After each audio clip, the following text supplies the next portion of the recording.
everyone, welcome back, and this is my review of Psycho Pass Season 2, Episode 3. Okay, a lot of stuff. This was once again a really good episode. The series has yet to even reach close, though, to that greatness that it was in Season 1, but I'll still give it some time, though. Also, I have no idea how long this series is supposed to be.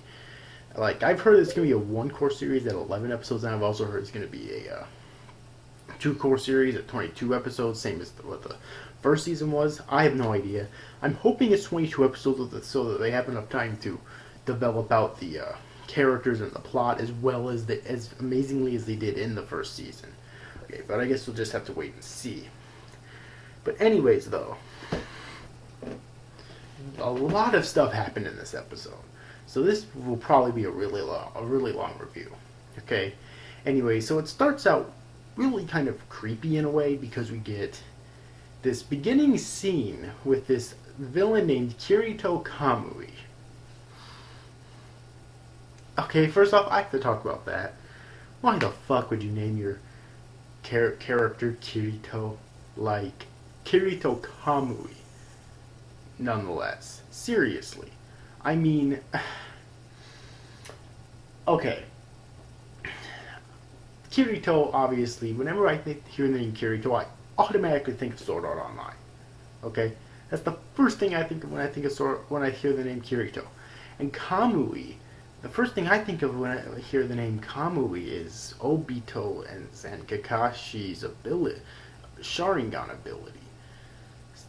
So seriously, and I know with Kamui I can give it a pass because I know that Kamui I believe means might of the gods. So maybe that's just them trying to secretly hype this character up or whatnot for people who know that.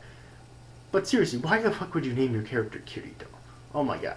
And I'm not trying to diss on Sword Art Online. I'm one of the biggest SAO fanboys that you'll ever fucking meet, okay? But still, I should not be thinking of Sword Art Online when I'm watching Psycho Pass, okay?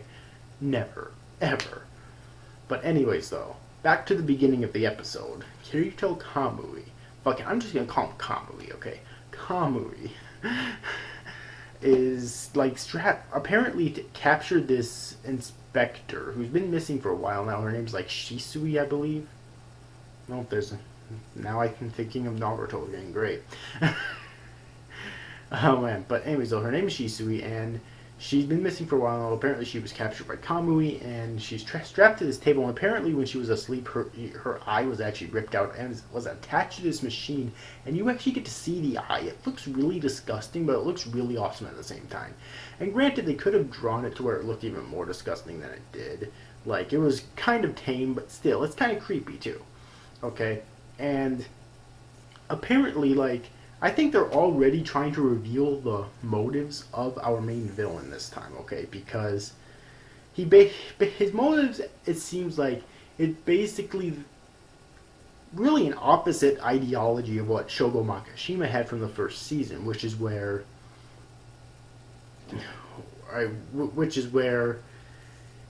he's trying to make his psychopaths become invisible, okay? Because if you remember Shogo Makishima in the first season, he wanted his psychopaths to be noticed because it wouldn't be noticed. And I don't know if we actually got an answer as to why it wouldn't be noticed. Like, to be perfectly honest with you, I honestly don't remember for sure, but I don't think that we ever did. Okay? But Kamui here wants his psychopaths to be invisible. Okay? And he's apparently giving people, like, these drugs, which will make their psychopaths invisible no matter how crazy or insane that they are. And I have a theory that it's actually based on his blood. Because what we see him do is he puts his thumb in the mouth of this woman, and she bites down on it hard and it starts bleeding. Now, any normal human being's instant reaction to it would be to pull it away. Because it hurts like fucking hell. Okay? But not her. Or not him. He actually leaves it there, and her blood, with the Dominator pointed at her, mind you, and his blood goes into her mouth, and her psychopath goes down according to the Dominator, which tells me that it's probably something in his blood. What it is, I don't know. I have a question I have, is it natural, or did he alter it? And if it's natural, Seriously, this is one dangerous motherfucking dude. Well, then again, his goal seems to be to take his psychopaths down, which tells me that probably doesn't work on him. But if he's able to make any one psychopath literally go down, that's saying a lot about what he could do. Okay. Then if only he could apply it to himself, he would literally become invisible to the Sybil system. And that's another thing I'm going to be talking about throughout the course of this review. It seems like a lot of the major players in this series that were major players in Season 1 completely fucking forgot about Shogo Makishima.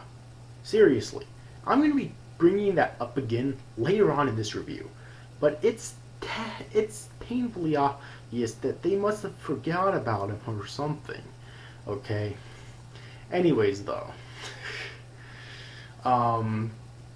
And apparently Hirai was used to actually activate the Dominator as well. Now, here's what I was talking about before with Shogo Makishima, okay? Apparently WC was written in Akane's house, which means what color, okay? As in, what color is your psychopath? And everyone thinks that Akane is crazy because she keeps claiming that she did not write it there. Okay, but everyone disagrees. But everyone can't really believe her. Even people who want to believe her still think it's suspicious. Now, apparently, they keep saying that no one can get past the Sybil system. Apparently, they keep forgetting about Shogo Makishima. In Season 1, Shogo Makishima was literally called a ghost because he was, for some reason, which again, I don't think it was ever explained exactly why, but for some reason he was completely undetectable by the Sybil system. Okay? Even though he was committing all these murders and everything else, the Sybil system literally couldn't detect him, which means that legally, the government, the law enforcement, the inspectors and enforcers could not legally prosecute him. Okay? It's like, I just don't get it. Did all these major players... Hold on a second. Did all these major characters just seriously forget about him? Like, I don't understand it at all. Okay? Now, moving past that, though, here's a really interesting theory that I thought about while watching this episode, okay?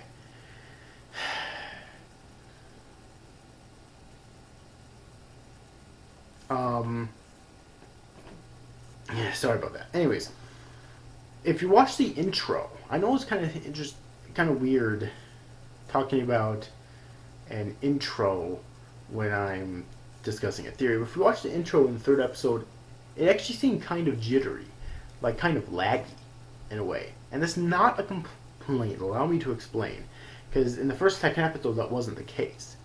And this is not a theory that I came up with. This theory I actually heard, so this is not my credit for the theory, but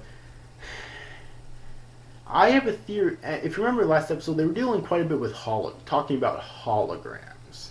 It was focused a lot on holograms, and they were wondering why someone would create holograms like that. The theory is basically that they're using the holograms to actually disguise Togame as Kogame. Or was it... I keep forgetting... I keep getting names mixed up.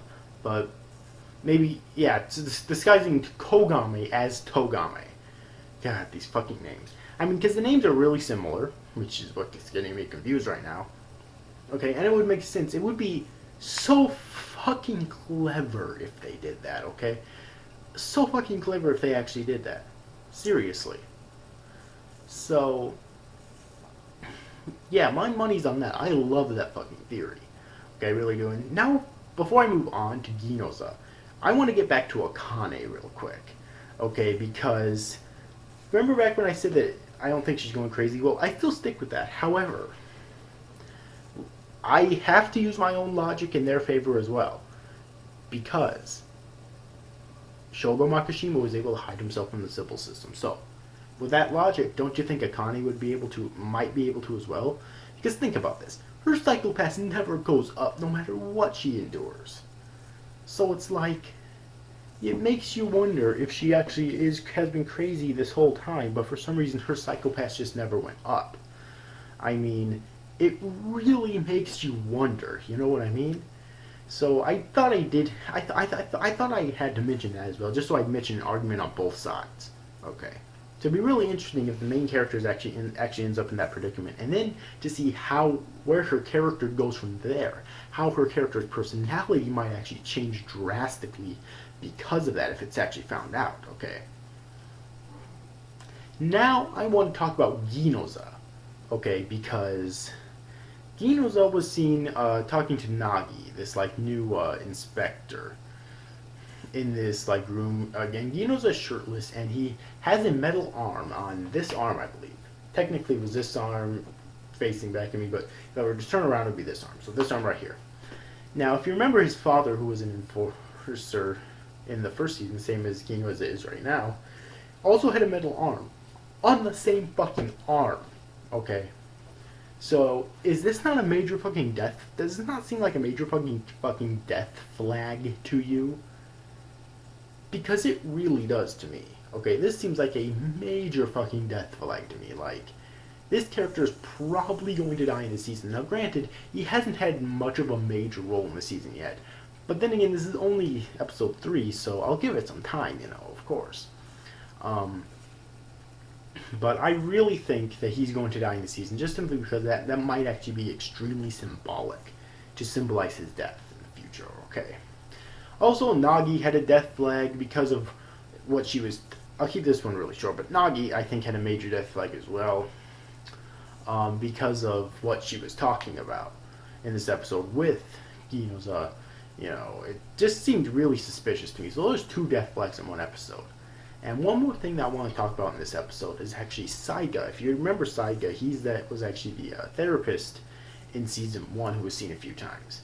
And he's in prison now, and apparently the reason why he is in prison now is because he actually turned himself in after the events of season 1 for helping out Kogami, because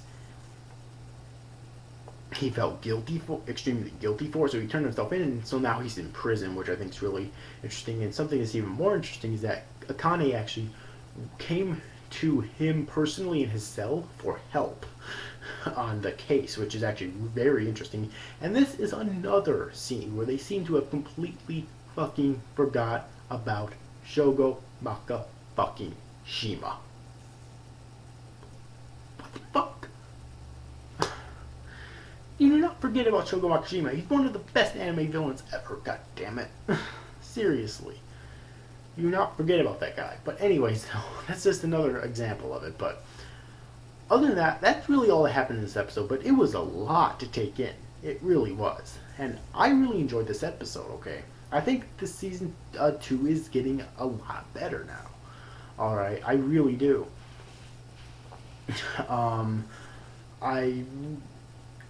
I think it's kind of interesting that they revealed who the main villain was so soon, and they're also seems like they're trying to reveal his motives so soon as well.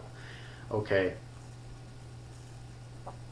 Now, if you could tell me in the comment section below if this is supposed to be a 1-core or 2-core series, because I don't know, 11 or 12 or 11 or 22 episodes, I really don't know. I keep hearing from both sides, so I can't find the information myself anywhere if I try to look it up. But either way, if you have yet to see this week's episode of Psycho-Pass Season 2, then I definitely recommend that you do. I thought it was a very good episode. So anyways, overall, hope you enjoyed this review, guys. See you after, guys. Thank you for watching. Bye-bye.